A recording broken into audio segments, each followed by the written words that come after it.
Dr. Hemjith Balakrishnan, human resource professional with robust experience of 28 years. Pharmaceuticals. At present he is President and Director Human Resources for US Healthcare Management. Dr. Hemjith is a rank holder for graduation and post-graduation and has PhD in Humanities and Fellowship in Management.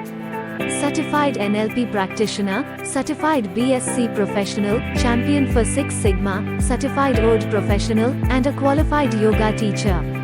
Guest speaker and visiting faculty at the following institutes: Tata Institute of Social Science, Mumbai; Chaitanya Institute of Management; Guru Nanak Institute of Management; Institute of Future Education and Entrepreneurship, IFEEL, etc. Please welcome Sir. Having said that, I remembered having read Dalai Lama long back, just to elucidate the kind of paradigm shift which is coming. When Dalai Lama was asked a question that what is the most surprising thing about humanity, the answer was man, because he sacrifices his health in order to make money. Then he sacrifices money to get back his health. And then he's so anxious about the future that he does not enjoy the present. The result being that he does not live in the present or the future. He lives as if he is never going to die and then dies having never lived, which makes me feel that we need to have a paradigm shift, that whether it is health which is wealth or wealth which is health. And today it is very important because the last 24 hours, I'm sure many of you would have known two of the biggest industry people. One is Anshu Jain and the stockbroker big bull called Rakesh Jhunjhunwala. If you look at their life, Anshu Jain was the first Indian who became the CEO of Deutsche Bank, and all India was proud. His assets are more than $60 million. He passed away last evening at the age of 59. Very alarming. So is Rakesh Jhunjhunwala. I'm sure whoever has done stock market will remember who's Rakesh Jhunjhunwala. $98 billion, passed away at the age of 62. Suddenly, a lot of discussion forums are getting into saying that what has happened about stress. And we have seen stress is the most discussed but least understood concept in the industry, because we all know what is stress, but everybody says, but when it comes to corporate life, stress is the least understood. Let me take you through what a Cigna study has done. This study, I'm typically taking the year 2019. I do not want to take 2021 because we know how pandemic affected everybody. We were all affected by the same storm, but sailing in different boats. So I stopped there and I went back to take this 2019 study. Very interesting. It says that 84% of the world's population is stressed. 1 out of every 3 is having sleep disorders. And it says stress left unmanaged can affect productivity, health, and happiness, which we all know. Majority of illnesses are psychosomatic in nature. This is exactly where we will be seeing. Now, what is psychosomatic? As yoga students, as yoga teachers, as yoga practitioners, we all know that. If you look at numerable reasons, this slide I picked up just to show that as many things, even our likes, our dislikes, our anxiety, everything is leading to a lot of psychosomatic illnesses. Now, what is psychosomatic? Very interesting, because we had a lot of speakers who spoke about biological reasons, whereas psychosomatic reason is a saying where there are no biological causes, no physical injury, hormone imbalances, virus. In other words, a psychosomatic illness is an illness triggered by a mental state such as anxiety, stress, anger, depression, and so on. Perhaps more simply, it's a psycho meaning mind and somatic meaning body. We all know very well, being a yoga teachers and experts. Just for illustration, because it is believed that images or visuals are better to learn. It says any physical illness aggravated by a mental factor, emotion, stress, or internal conflict, which every one of us go through.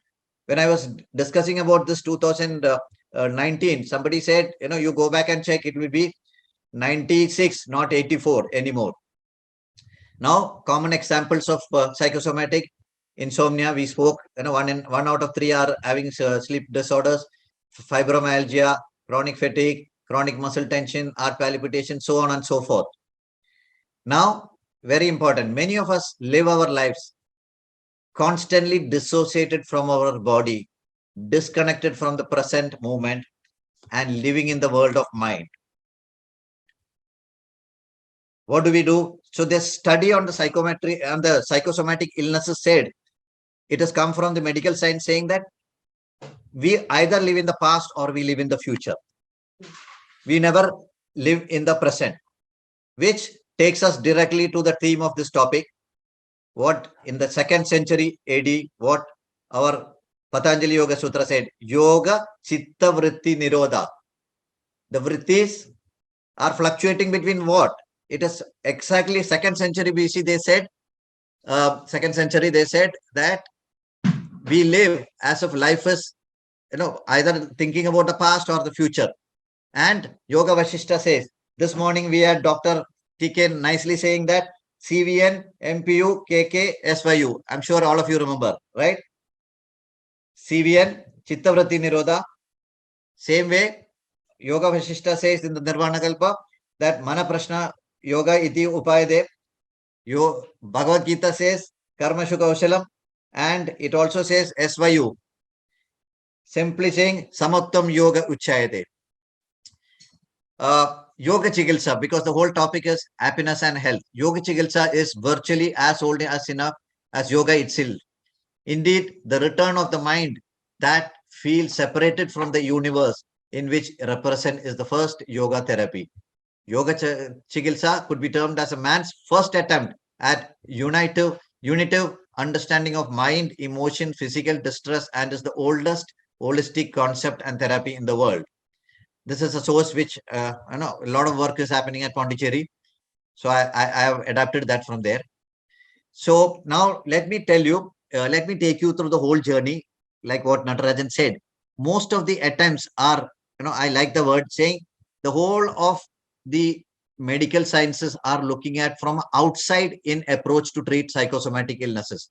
Whereas yoga is something which we are talking about inside out approach. Being in the fast life, life is BlackBerry and Apple were no more fruits for people like me. We were living in a life where it was on the fast track, and how life changed. Corporate, many of you would have worked or known or have people in the corporate, fiercely competitive environment. Okay. It's all, how to win in the marketplace in the shortest time. Work-life imbalances. Work-life balances never come. So I have purposely put it work-life imbalances. Highly remunerated. I don't think, any other, working in the corporate is the highest remuneration. So it comes all our problems. The mantra is perform or perish. Do before you die. Nobody is indispensable. People are told at any level that if you are not going to be there, somebody else is going to be there. Sense of urgency. Anything you ask, they'll say, we want everything as of yesterday. Challenges of a different nature. Political challenges, economic challenges, social challenges, technology challenges, legal challenges, environmental challenges. All these are there. Managing complexities, managing young generation at workplace. Many of you have teenage children work, at home. You will know how difficult it is when, managing, those, the same thing which we tell that wherever the education and the family has left a gap, that gap need to be addressed in the workplace. So we are constantly either in the net, in the cell, or in the web. For me, due to some divine grace or what, divine grace, I would say, when I started my career, I was working in one of the largest pharmaceutical company in the country, in the chairman's office, and stress is very high. So, few of the people who already were very senior, who were unwell, told me that, you need to get into something. And, having understood a little bit of yoga, I said, it's the best time to get into yoga. So, some of the understanding or realization is, if you don't take time for your wellness, you will be forced to take time for your illness. Healthy plants, trees yield abundant flower and fruit. Similarly, an healthy person with healthy living, happiness shines forth. If you're happy, happiness will come to you. Happiness wants to go where happiness resides. Be interdependent. Exactly. We always live as if, we are independent. Illness resides in I. Wellness resides in we. Happiness is not ready-made. It comes from your own action. So I was fortunate enough to go to the institute, Yoga Vidya Niketan, and knowing my background, my teacher, first teacher, late Vijay Chitnis, what he said, he only asked about my background, and he knew, what is the best way to teach this person? It is Abhyasa or Vairagya. And being a very, very, experienced person, we always say, in order to teach Ramu mathematics, knowledge of mathematics will not help. Knowledge of how Ramu believes, how he thinks, how he visualizes, how he perceives is more important. My teacher did exactly the same. He said, nothing doing, you come. First thing he said is that I'm going to teach you only one thing. Yama, you come in time. That's all. What you do, what you practice, I don't care. You come in time. Get up. I know you will be coming very late in the night, but get up and start coming to the yoga center in time. Having said that, I spent almost 10 years before he decided that I can 10 years of regular classes. Then he told me that now it is time for you. You can take up, teacher's course and try out. So that much practice, and as a fantastic teacher, somehow he was very, very clear that with all the practices, a day will come. What Patanjali said, Yoga Anga Anusthana Ashuddhishaya Jnana Diptir Vivekhyati. So after 10 years, I started my yoga practice. Continuously, started, then went into doing some more courses. Fortunate enough to have good teachers, good colleagues, and as a practitioner of yoga, what literally changed my life is there can be a lot of openness. If you look at a typical karma yoga, I never, over a period of time, the practice made me more aware that the job which I am doing, if I look at it from a karma yoga point of view, I interview people, and when I look at, when I took my job, I thought it is my career. But every time I interview, being in the HR, I feel I am giving a career to thousands of people who come in front of me. By giving them employment, I am supporting thousands of family members. So the perspective changed after being in the yoga. Being in a very dynamic kind of function, forgiveness is not something we do for others. We do it for ourselves to get well and move on. Very important, when we relate to what psychosomatic illnesses are, with serious practice, yoga takes you into the present moment, the only place where life exists. Health is wealth, peace of mind is happiness, and yoga shows us the way. I had to manage the time. So, honestly speaking, yoga has changed our life, especially after meeting, Dr. Jayanti and Natarajan sir. Lot of, even this, in spite of whatever the schedule, I did not look at what schedule. The moment Natarajan sir asked me to be there as a speaker, I said, don't worry, I will change my schedules. I will plan it up in such a manner, because yoga has actually made me a proper human being. Yoga has given me a proper health. And today I can give it back to the society. I can give it back to the company where I work, to the employees where I associate with. So on this occasion, I wish all of you a great health. And I'm telling you, yoga is a vehicle. You can travel to the depths of whatever you want in life just by practicing yoga. Thank you. Thank you, sir. I didn't hold for the answer. I asked the questions. How you are reversed to your biological age?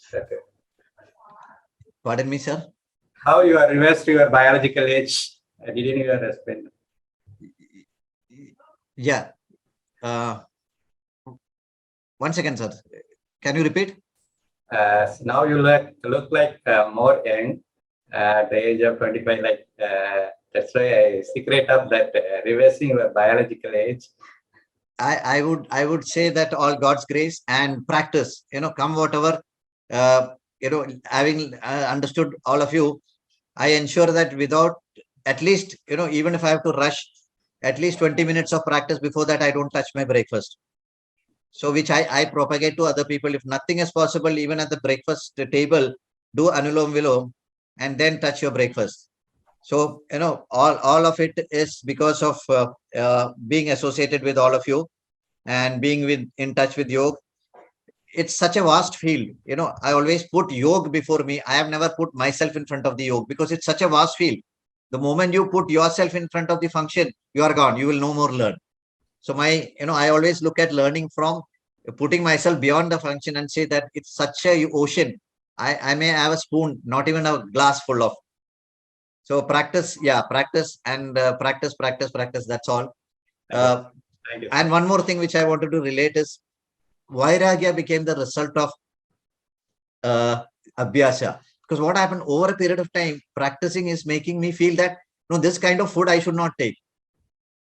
This kind of things I should not do. And, that openness, like what they say, most of the art surgeons, if you look at, they say, any amount of angioplasty, bypass, everything will give you only a temporary life.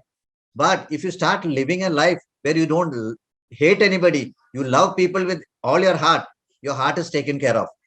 So, there is enough of things which we can learn from yoga. And yes, practice. And then, we need to continuously associate. I am thankful to Manushi for taking this up in such a large scale that today we have to look at, psychosomatic diseases are coming and yoga's answer.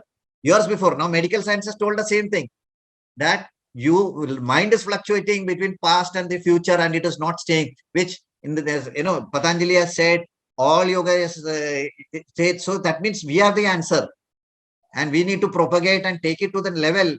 In spite of whatever challenges we face, we have to come together, everybody who's participating in this conferences, and take it up into the level. There will be a lot of opposition, but like this morning, somebody asked about, a particular question about respiratory. Should I go for a medical test? Very important, very nice answer the doctor gave, saying that you should go for the test. The moment you look at cooperating with the other medical science, you will become successful. If you try to compete with the other medical sciences, there will be a lot of opposition, because there is a big movement coming up which says yoga is not the answer, and they say there are a lot of injuries which yoga can bring in. So we have to complement, we have to work with. That was a beautiful answer. We have to work together, because in our institute, when we used to, there are cases where somebody comes and says, after practicing yoga, my leg is paining. I immediately ask, what did you do and how many days you have been doing? It says only 1 week. I take that small letter and I write, go and get your sodium, potassium, calcium, everything tested. Go to your family physician. Now, interesting thing is, family physician looks at it and says, who asked you to go for the test? They say, our yoga teacher said. He says, yes, you have problem. Next time the doctor calls me and says that, I'm going to send patients here, we who require to do it. So, we need to cooperate, because ultimately we are talking about mankind. We are talking about society. We are talking about ourselves as a country. We are talking about ourselves as a universe. So, we work together with this fraternity, I'm sure. Once again, thank you to Manishi, under the leadership Dr. Jayanti Natarajan. You are doing a phenomenal work. Thanks to all the people who supported, participated, presented, and I'm sure in the years to come, this will be the biggest conference in the globe. And that's what we have to work together. Thank you, sir.